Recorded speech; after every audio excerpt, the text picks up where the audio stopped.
기독교는요, 말의 종교라고 이야기합니다. 출애굽기에서 모세가 하나님을 만나는 장면들을 살펴보면 하나님을 눈으로 볼 수 없다는 이야기를 계속 반복하게 됩니다. 출애굽기 32장에 보면 하나님께서 모세 앞을 지나가시는데 모세는 하나님의 정면을 볼 수 없습니다. 지나간 이후에 등만 보게 되죠. 하나님이 어떻게 생기셨는지 알 수가 없다는 이야기입니다. 모세는 늘 하나님의 음성을 듣게 되죠. 기독교는 말의 종교입니다. 요한복음 1장에서 예수님을 소개할 때 태초에 말씀이 계시니라, 이 말씀이 하나님과 함께 계셨으니 이 말씀은 곧 하나님이시나라고 소개합니다.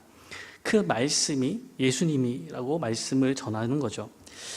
십계명의 제2계명에 보면 너를 위하여 새긴 우상을 만들지 말고 또 위로 하늘에 있는 것이나 아래로 땅에 있는 것이나 땅 아래 물속에 있는 것의 어떤 형상도 만들지 말며 그것들에게 절하지 말며 그것들을 섬기지 말라라고 이야기합니다.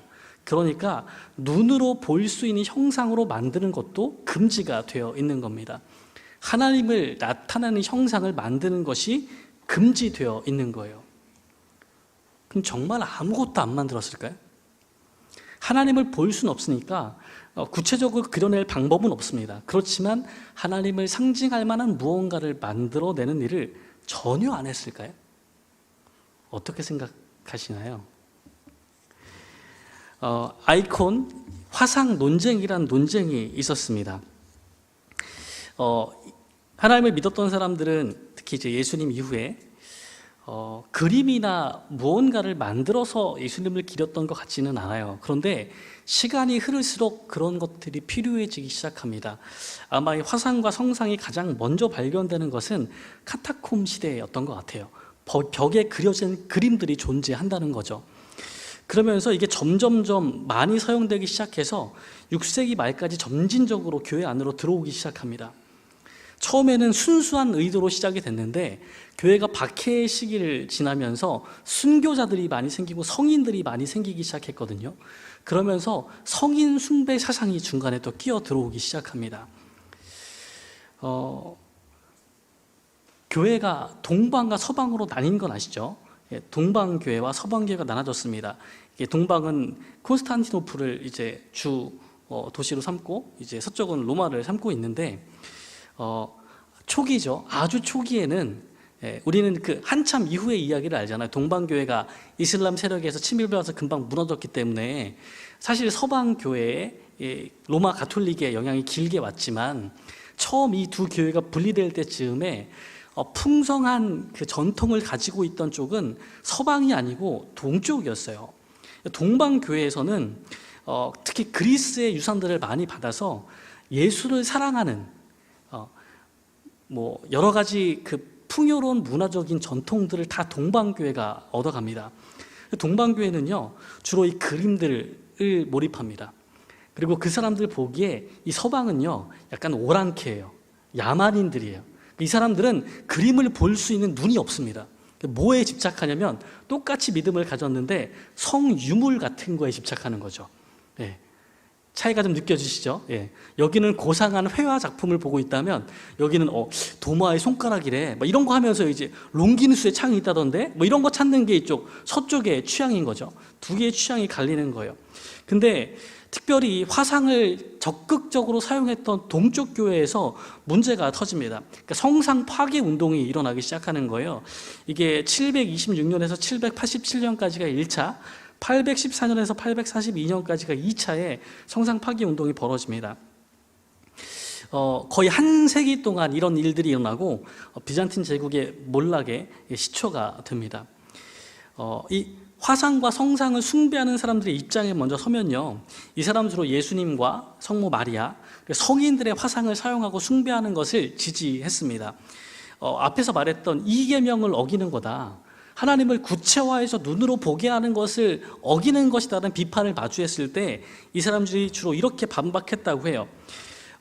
그 10계명은 금령은 그리스도의 강림까지만 일시적으로 효과가 있는 게 아닌가, 그리고 그것은 새긴 형상들에만 관여가 되는 거지 지금 그림이잖아요. 뭐 깎아서 뭘 만들지는 않아요. 입체가 아니에요. 그림이에요. 그리고 우상 숭배적인 목적을 위해서 형상을 제작하는 행위에 대한 거지 그런 의도가 아닌 경우에는 해당 사항이 없지 않는가라고 이야기했어요. 그러면서 근거로 든 게 뭐냐면 모세 시대에 지성소 안에 들어가면 언약궤가 있잖아요. 언약궤 위에는 뭐가 있어요? 금을 두드려서 뭘 만들어 놨죠? 그룹이 있어요. 그룹이 양쪽에서 날개를 덮고 있거든요. 그리고 그 성소 옆에 있는 그 휘장들에도 천에다가 그룹을 수놓았잖아요. 그러면 성경에서 모든 형상과 우상을 새기는 것을 금지한다고 말할 수는 없는 거죠. 그러니까 하나님의 형상을 보이게 조각하는 것에 대해서 금지했던 거죠. 그러니까 우상 숭배에 대한 것들을 금지하고 있는 거잖아요. 또 모세가 광야에서 전염병을 그치게 하려고 할 때 하나님 명령을 받아서 놋뱀을 만들어 세우잖아요. 뭐 형상 같은 걸 만들지 말라면서요. 근데 만들잖아요.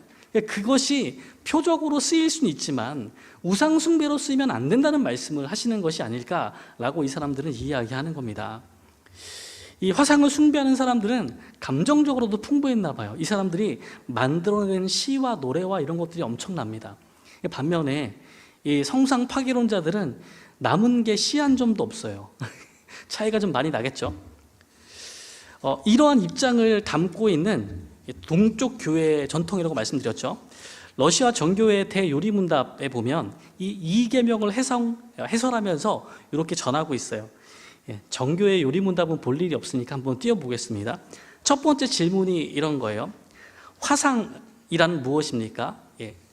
화상이란, 아이콘이란 무엇입니까? 대답이 그 단어는 헬라어로서 형상 혹은 상징이라는 뜻입니다.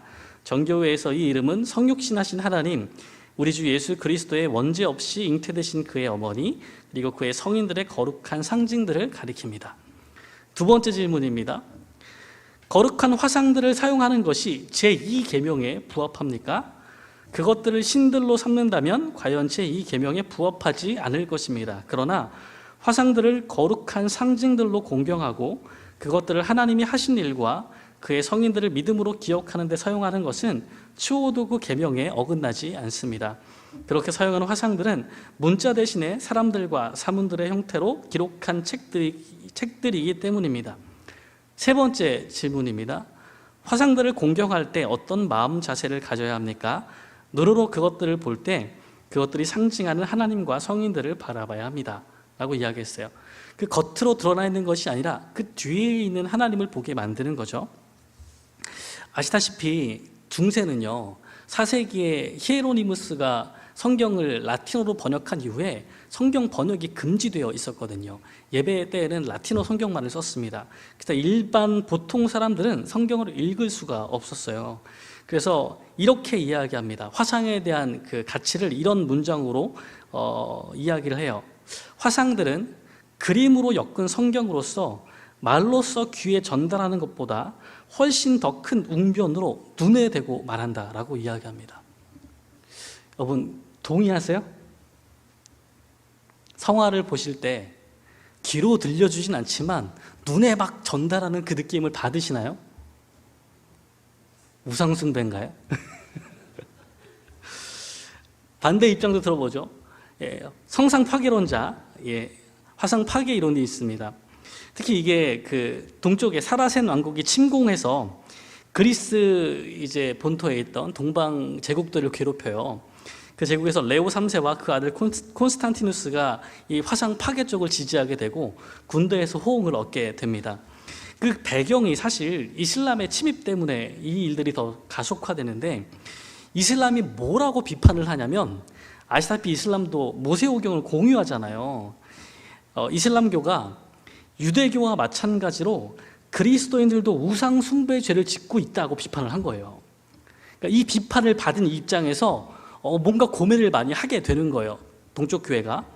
더불어 이제 화상을 섬기면서 화상의 성인들이 있잖아요. 자기 도시의 성인들 이런 것을 이제 지정하면서 열심히 섬겨왔는데, 그런 전통이 있던 도시들, 시리아, 팔레스타인, 이집트의 도시들이 이슬람 군대에 패배하고 정복당하면서 화상 숭배에 대한 생각이 조금씩 바뀌기 시작합니다.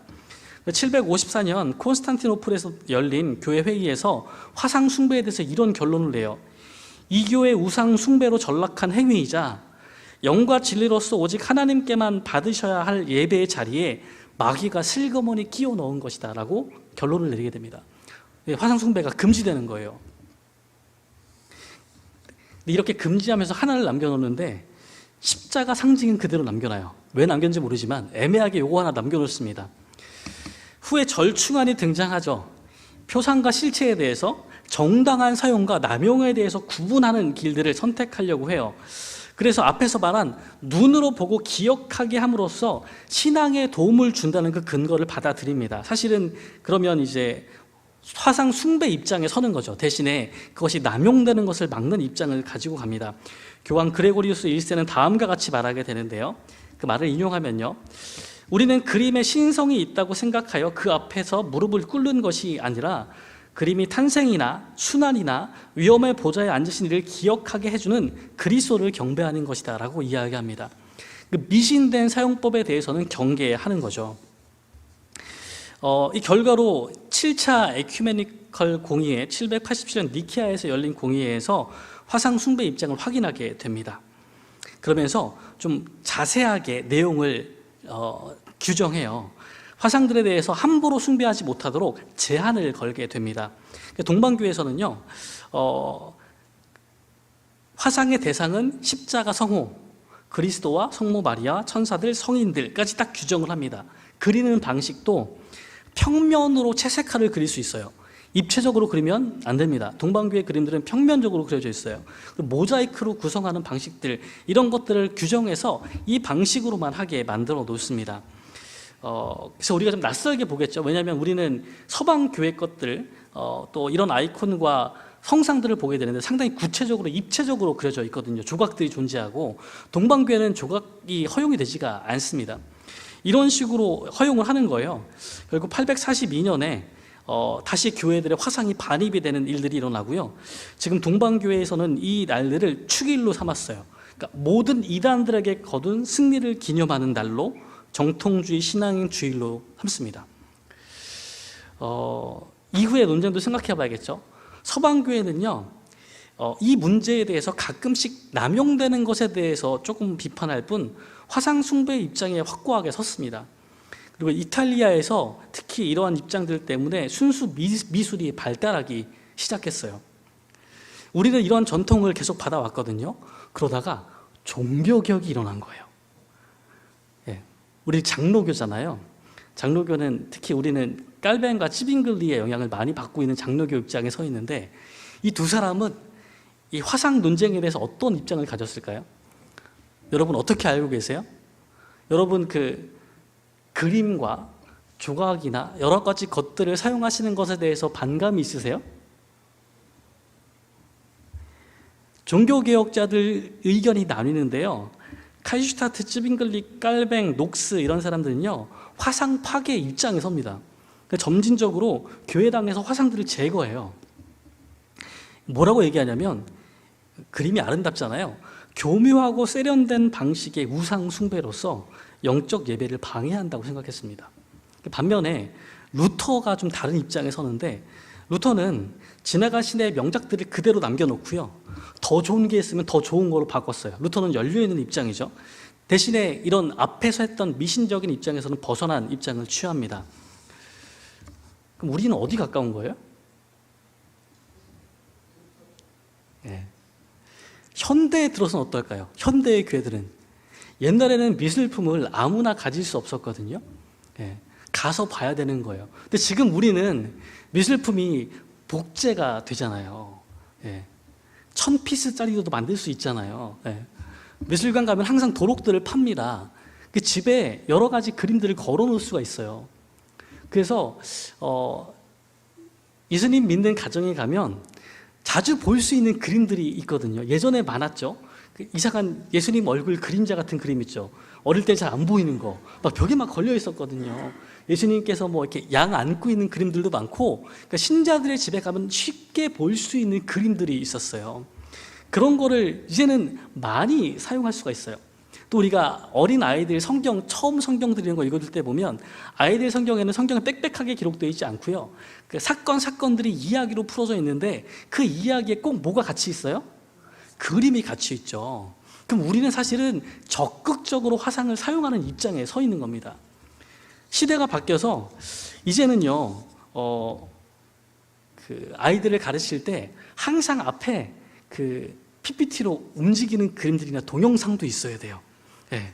그림 정도가 아니고 우리는 움직이는 영상이 필요한 시대를 살아갑니다. 성경 이야기는 애니메이션으로 나와야 돼요. 얼마 전에 킹 오브 킹즈도 개봉했죠. 보셨나요? 안 보셨나요? 예. 애들이라도 보여줘야 되는데 예. 애니메이션을 보면서 이게 그런 것들을 접하는 시대를 살아가는 거죠.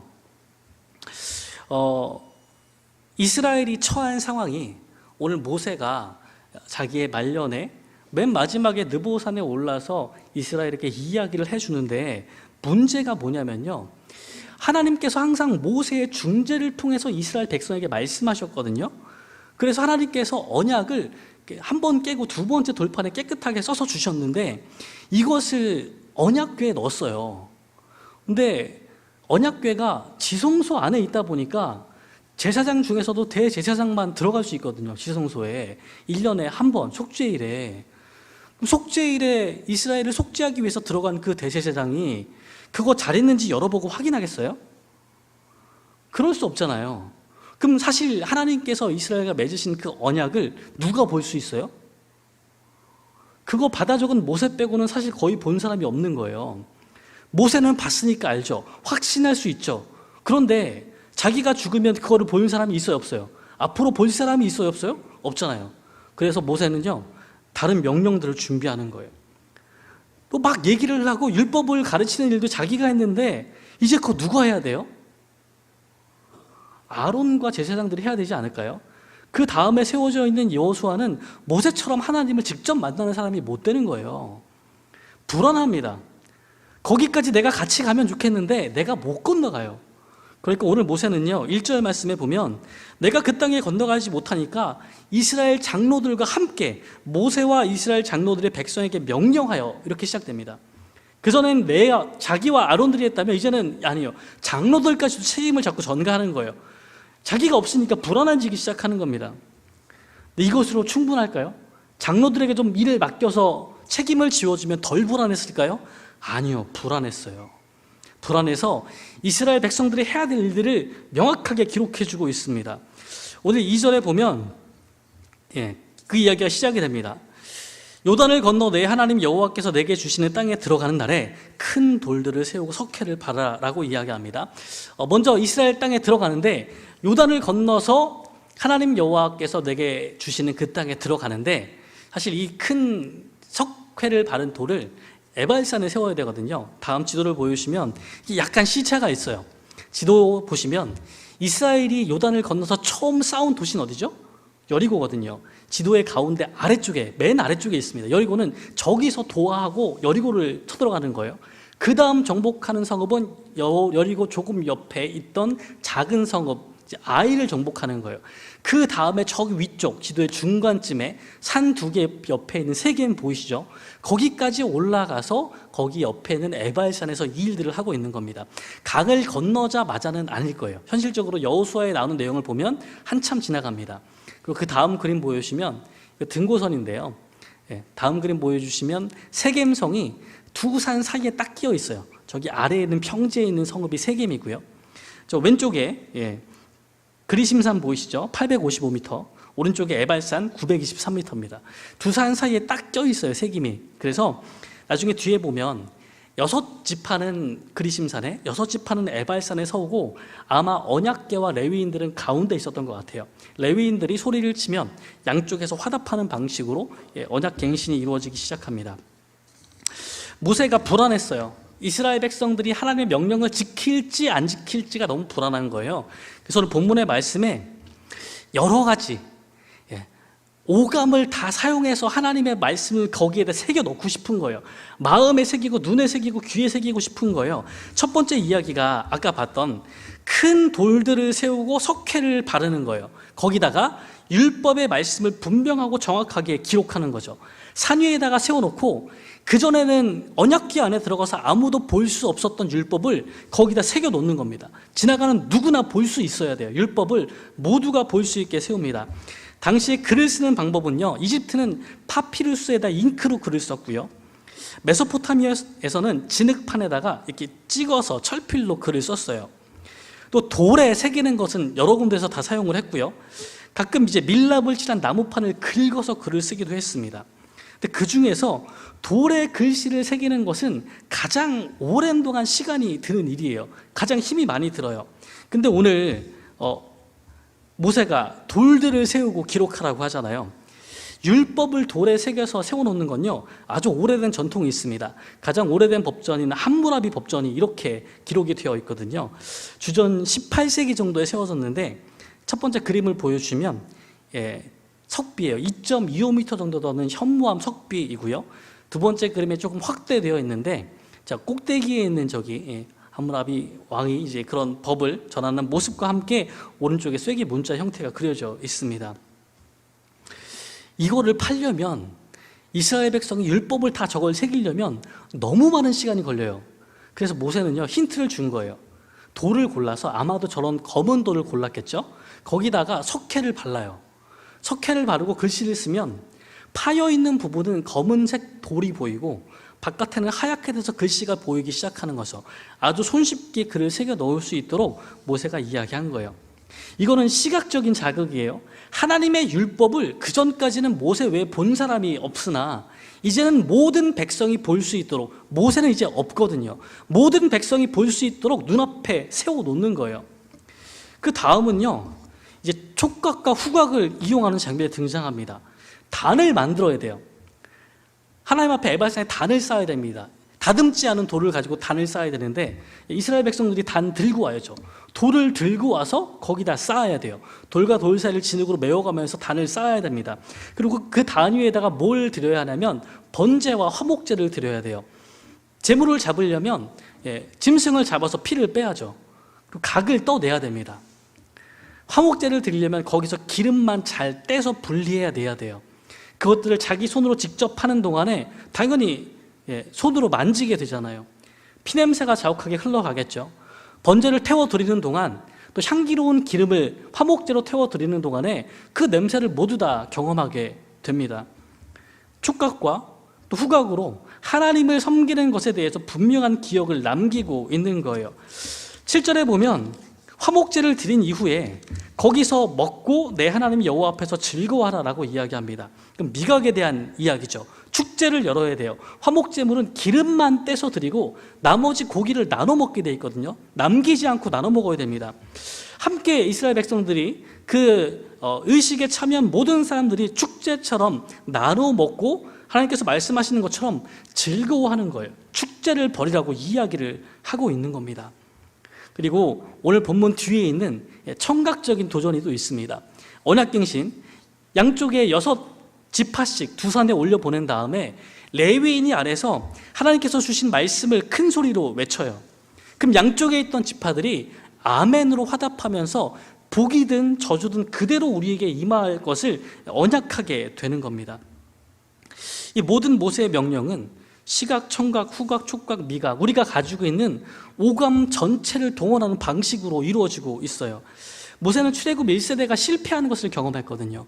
하나님의 말씀을 귀로 들려주는 것 정도 가지고는 안 돼요. 출애굽 1세대는 많은 것을 눈으로 보기도 했거든요. 경험했거든요. 근데 다 죽었어요. 사실 2세대는 하나님께서 하신 일들을 제대로 경험한 게 없습니다. 몸에 체득된 게 별로 없는 거예요. 그래서 모세는요, 귀로 듣는 것 가지고는 안 돼요. 사실 그 말씀을 마음에 새기라고 했는데 마음에 새겨지는 게 옳다는 건 알지만 그게 쉽지 않다는 것도 알고 있어요. 그래서 그 밖으로 드러나는 것들을 다 준비해 놓습니다. 외적인 요소가 중요하지 않지만 더 해야 된다는 것을 너무 잘 알고 있는 거예요. 율법은 물론 마음에 새겨지는 겁니다. 예수님께서도 이런 일들을 반복하시는데, 사실 누가복음 22장 19절에 보면 예수님께서 기념하라고 하신 게 한 가지가 있습니다.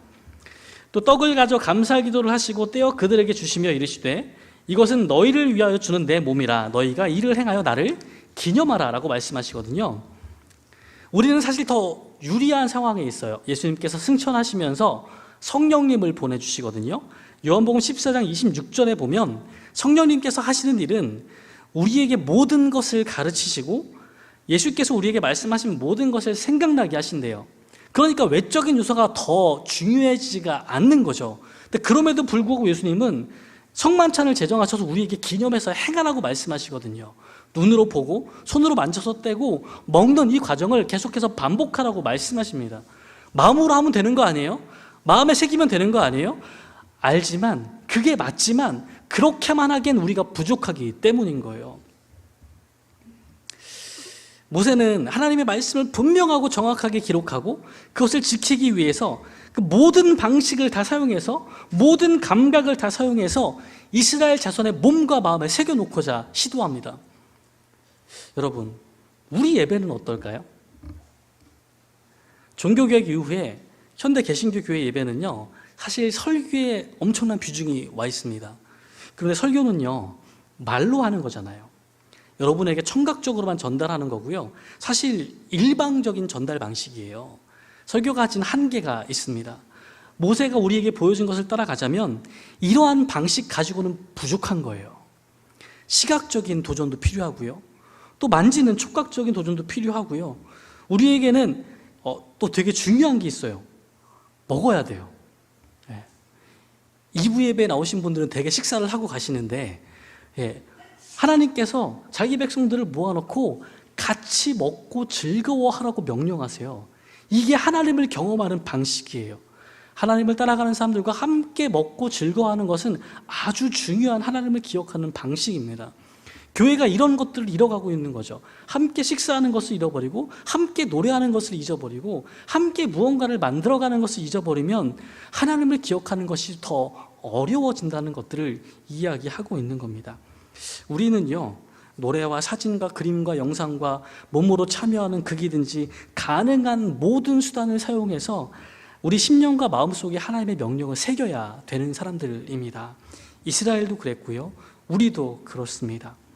하나님께 나아가는 하나님의 명령을 마음에 새기기 위해서 여러분, 다시 한번 모든 것에 도전해 주시면 어떨까요? 성화와 좋은 것들을 보고 하나님을 묵상하는 시간들, 하나님께서 우리에게 베풀어 주신 자연을 보고 감사하고 다시금 기도하는 것들이 시작됐으면 좋겠습니다. 찬양의 가사를 듣고 감격해서 눈물을 흘리고 하나님께 기도했던 그 마음들이 다시금 시작됐으면 좋겠어요. 이것이 예배의 전부가 아니라 그 모든 경험들이 우리의 예배가 되는 겁니다. 함께 밥 먹고 바로 잽싸게 가시지 말고요. 뭐 하라 그랬어요? 함께 즐거워하면서요. 하나님을 섬기는 사람들과 함께 대화하고 이야기하는 것이 큰 즐거움인 거예요. 그것들을 놓치시면 안 돼요. 그것들을 해내시는 게 예배의 일부가 되는 겁니다.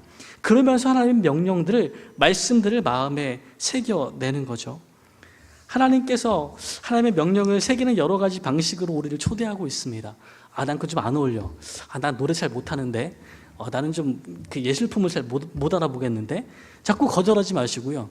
부르시는 여러 가지 것들에서 우리에게 앞에 내놓으시는 모든 것들 가운데에서 하나님을 발견하고 그 가운데 하나님을 예배하는 법을 몸과 마음에 새겨가는 저 여러분들 되시기를 주님의 이름으로 축원합니다. 기도하겠습니다. 하나님을 알고 하나님의 명령을 마음에 깊이 새기기 위해서 모세는 이스라엘 백성들을 위해서 오감을 다 동원한 방식을 준비합니다. 그렇게 예배드리면서 하나님의 말씀을 마음 깊이 새기고자 합니다. 하나님, 우리가 단지 이렇게 지금 귀로 듣는 시간만으로 충분하다고 생각해 왔다면, 착각해 왔다면 우리의 시각과 청각과 촉각과 미각과 모든 감각들을 동원해서 하나님을 만나는 길로 인도하여 주시옵소서. 우리가 보는 것에서 하나님의 일하심을 만나게 하여 주시고, 우리가 부르는 찬양 가운데 하나님의 만지심을, 하나님의 임재하심을 경험하게 도와주시고, 하나님, 우리가 함께 먹고 나누는 이야기를 가운데 즐거워하는 그 시간들 가운데 하나님의 위로와 하나님의 함께하심을 경험할 수 있도록 인도하여 주셔서 우리가 모든 일들 가운데 하나님을 아는 지식으로 충만하기를, 하나님의 말씀이 우리 마음 가운데 새겨지는 시간 될 수 있도록 인도하여 주시옵소서. 모든 말씀 예수님의 이름으로 기도합니다. 아멘.